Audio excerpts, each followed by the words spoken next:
Sir, while discussing the working of the Ministry of Law and Justice, I recall the profound words of Dr. Ambedkar. Much before we attained independence, Dr. Ambedkar had said that law is the greatest disinfectant against inequality. Sir Dr. Ambedkar defined the Indian society as a society with graded social inequality.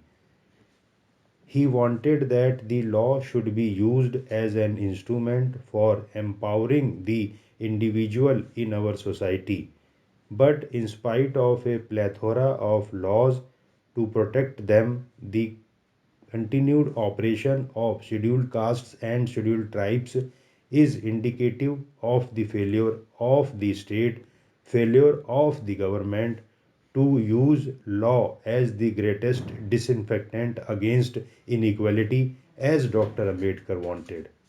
Sir, the government must be duty bound to uphold the majesty of law against exploiting classes, exploiting forces in our society. This failure of the government to implement law for protection of weaker sections of our society is totally unacceptable.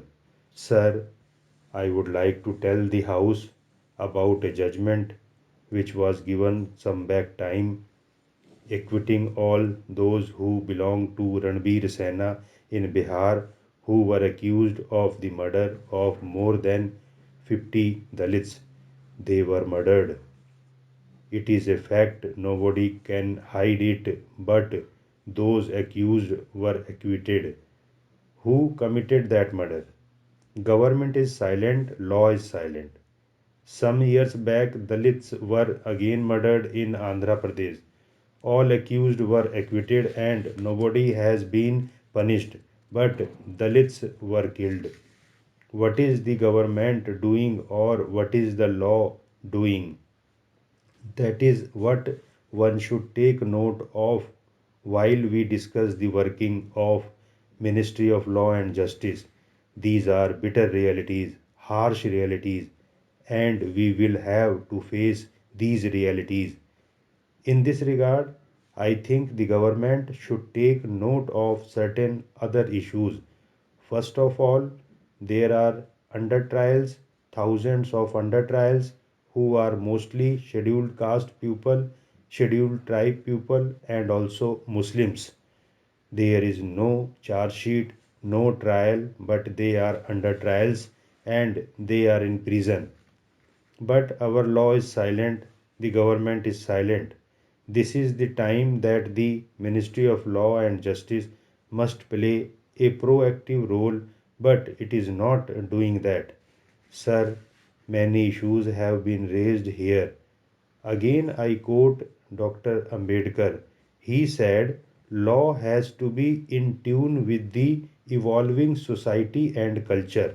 Sir, I recall that Bar Association of India some time back adopted a resolution that the climate change or global warming constituted a grave threat to life in an era when we face many natural disasters which have become quite frequent and recurrent due to global warming and climate change.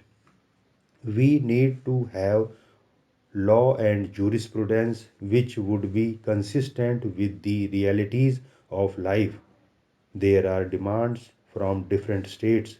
After all, India is a diverse country where we have different languages, different culture, and we should be proud of our languages. They are all developed modern languages and developing modern languages.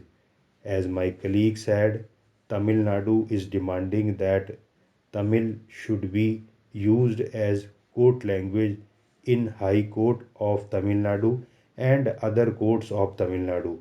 Why can't we take a decision? Parliament is supreme. It can frame rules and laws, enact legislations. We can do it. Why is this delay? How long can we delay it? Then my colleague said about the High Court bench in Kerala. The High Court is there in Cochin, but the bench should be in Thiruvananthapuram. What is the difficulty in deciding on that? In the same way, there is a demand that a Supreme Court bench can be situated in South, and there is a demand that it should be in Chennai. We can take a decision. Now I find that there is a demand that it can be in East also. Sir, India is a diverse country. There are demands. These demands are reasonable and law has to be evolved according to the requirements and according to the realities of our time. Sir, coming to other issues, corruption is the most burning issue in our society, in our country. But how are we having the law to fight corruption? I am not going into the details, but with the liberalization of economy, the corporate sector assumes the commanding heights of our economy and corruption is mounting. Once we talked about public sector having commanding heights, now it is the corporate sector. You are allowing it to have the commanding heights of our economy, but corruption is mounting. I quote the fourth report of Second Administrative Reforms Commission on Ethics in Governance. It observed corruption in the private sector does not come under the purview of the Prevention of Corruption Act. This is the Government Commission's report.